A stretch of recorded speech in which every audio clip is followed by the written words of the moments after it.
Hi, I'm Dan, this is That Midlife Crisis Motorcyclist, and I'm here today to ride not one but two electric dirt bikes from electric motorcycle specialist Zero.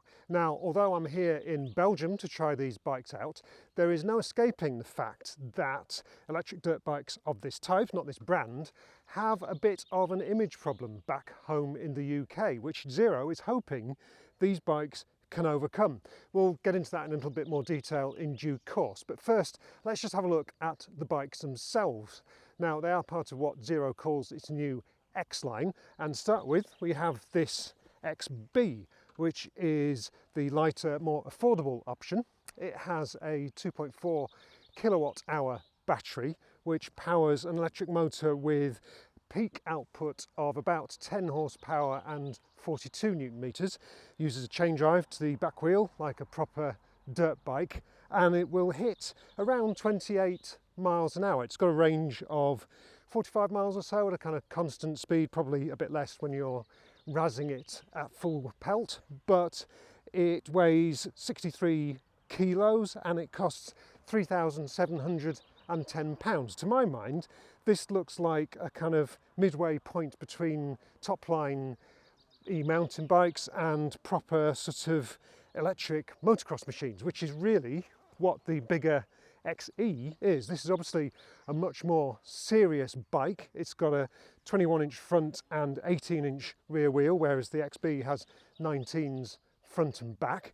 It's got a more powerful 4.3 kilowatt hour battery, which means a peak output of about 20 horsepower and 56 newton meters of torque at the motor. It's much bigger. It's got a 900mm seat. It'll hit over 50 miles an hour, and again, best case, it'll do about 65 miles range or so. Again, probably less if you're giving it the full beans. This weighs 101 kilos against the 63 kilos of the XB, and it costs about £5,500, which seems like quite a lot compared with the £3,200 you pay for an equivalent petrol-powered 125cc Honda dirt bike like the CRF 125. But actually, when you look at it in the context of e-mountain bikes, which can cost multiples of what these things do, it actually looks like reasonable value, especially when you look at how they're built. You know, they both use kind of forged aluminium frames and swing arms. They've both got long travel suspension, which has been developed by Zero's in-house team, and they've got a lot of tech. So they've got 3 rider modes, they've got adjustable regen, they've got traction control, cruise control, they've even got reverse gears. So in terms of the build quality, what you're getting for the money, it looks pretty decent. Now, about that image, now it's impossible to escape that, but it depends on where you live really, doesn't it? So in America, where Zero is from, where you've got the wide open spaces, you've got the what they call state vehicular recreation parks, something like this makes a lot of sense. You've got the room to kind of really let it off the leash without getting in anyone's way. Here in Europe, of course, there's the kind of culture of people growing up riding mopeds, things like that, scooters. So, you know, riding to school on an XB is something that your average European kid might well do. Unfortunately, back in the UK, the way that some of the rivals to these bikes have been sold means that they've effectively ended up in the wrong hands, and they've got this image of being popular with, shall we say, kind of hoodie-wearing, balaclava-clad ne'er-do-wells who are up to no good, riding completely illegally and generally making a complete nuisance of themselves. That's something that Zero is hoping to address with these bikes, because it is a proper bona fide motorcycle manufacturer, so it has to sell them legitimately, road registered, all that kind of thing. Anyway, that is the setup. I'm really keen to have a go with them, see what they actually ride like here on this pretty cool track here in Belgium. So let's start with the XB and see how we go.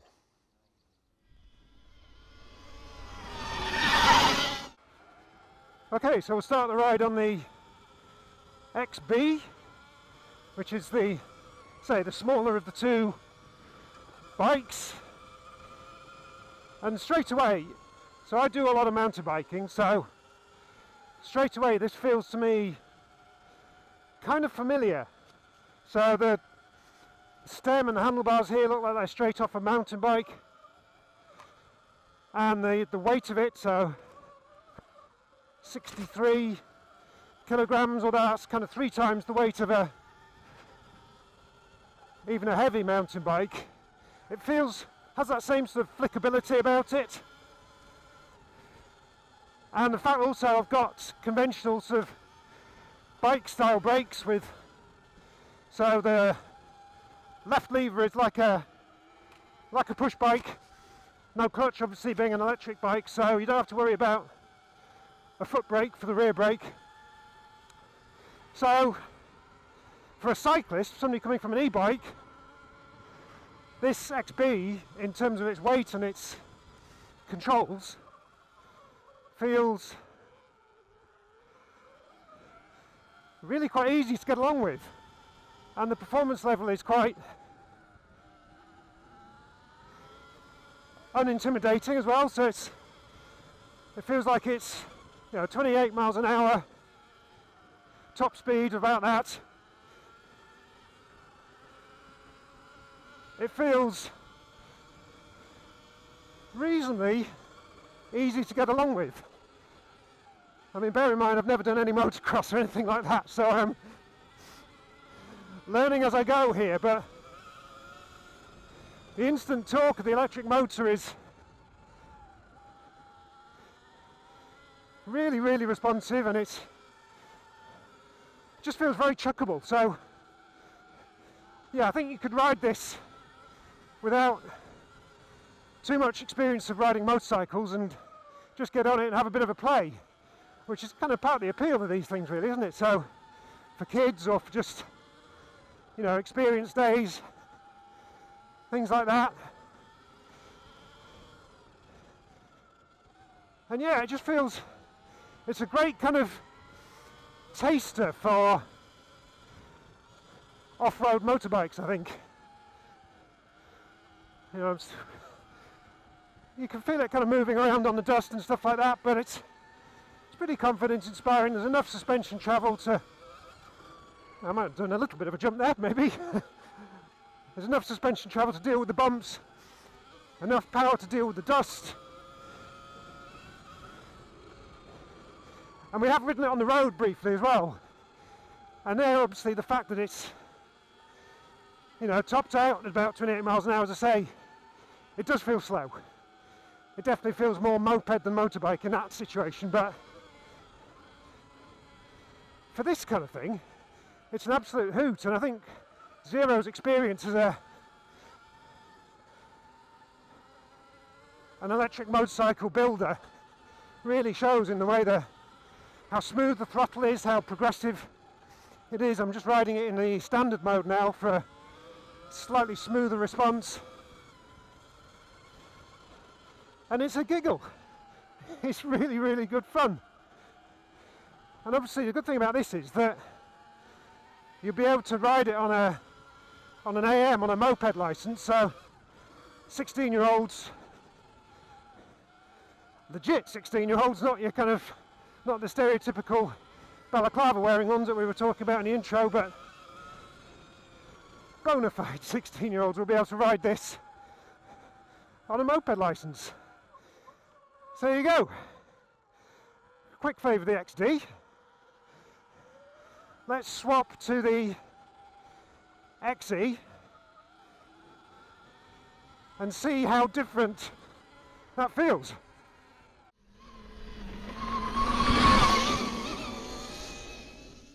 Okay, so we swapped to the XE, which straight away, where I was saying the XB feels to a mountain biker like me just like a kind of a slightly more potent e-bike, this feels like a motorbike. Definitely feels like a motorbike. It's a lot more serious than the XB. A lot more grown up. It's a lot taller in the seat as well, 900mm in the seat, so it's full size in that sense. It's got the bigger wheels, 21 front, 18 rear, in a kind of more traditional dirt bike configuration, more suspension travel, and of course a lot more power. So the way electric bikes measure their power is a bit different from combustion bikes. So you have a continuous power output and then you have a peak power output, and they're not quite the same. But one of the advantages of electric bikes is that, as far as the law is concerned, you're only measured on the continuous power. So that means a bike like this can be ridden on a CBT, on an A1 license, but actually the peak power is considerably more than an equivalent 125. And in terms of how it compares in sort of weight and performance, or weight and price, certainly it's a couple of grand more than an equivalent 125 petrol bike, and it's probably about 20 kilos heavier, so 101 kilos I think for this one. You know, 125 combustion bike, 80 kilos or so, so it's definitely it's definitely heavier. And you know, when you're kind of manhandling it around these corners, heavier, scarier for somebody who's not done any motocross before, pretty intimidating. And the kind of the electric power delivery is also pretty instant, a lot more responsive than a petrol bike. So that takes some getting used to.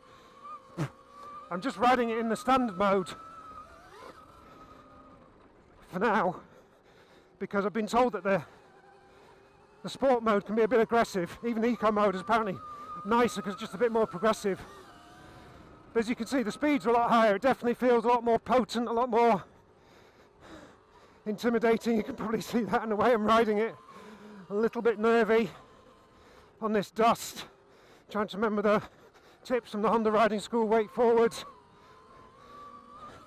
constant power. But yeah, this feels like a proper dirt bike. I'm having to concentrate quite a bit more, whereas the XB was just kind of harmless fun. I feel like I'm on a proper motorbike. I still have the bicycle style brakes though, so it's still a left lever for the back brake, so it's not a foot brake like a proper motocross bike. I'd be interested to know if actually that might be a better configuration if you're kind of trying to get into the mindset of a proper motorbike, or teaching people how to ride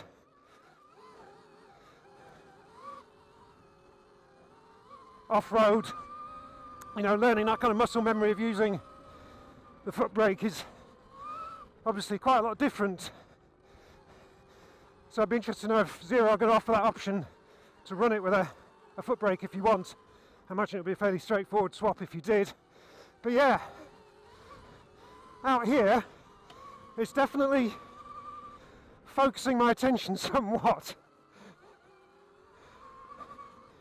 and feels really quite serious for somebody in my experience level, but still loads and loads of fun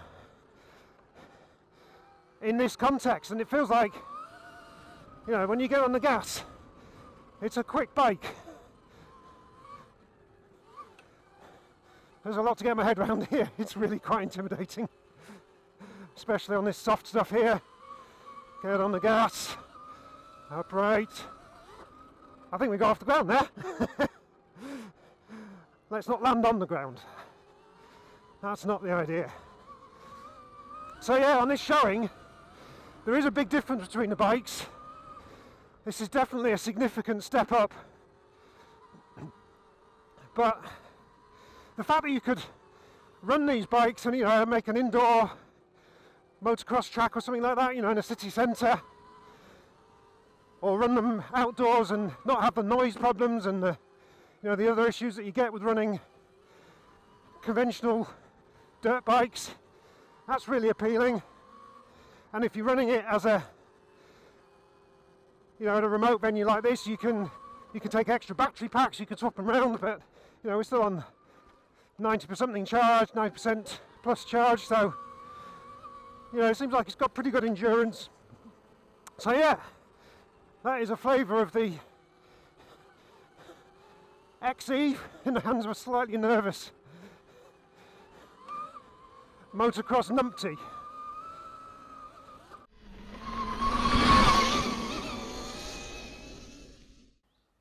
Right, so there we go. Are these two new products from Zero the machines to make electric dirt bikes respectable? Well, it's an interesting question, isn't it? It will ultimately depend on the end user, wherever you happen to live. Obviously, as I've said, in the UK there is some emotional baggage with these, and I have to admit that with my mountain biker's head on, with a bit of self-interest, I will admit, the idea of these bikes, particularly the smaller XB, being used on kind of mountain bike trails and things like that does concern me a little bit. I think used here in an environment like this, dedicated motocross park and things like that, or in America in those big kind of open desert state vehicular recreation parks, that kind of thing, they make total sense. But yeah, it'll ultimately come down to how they get used, doesn't it? And I think Zero is doing the right thing by offering these bikes through its kind of established network of dealers, because obviously Zero is a proper motorcycle manufacturer with all the infrastructure and support and reputation,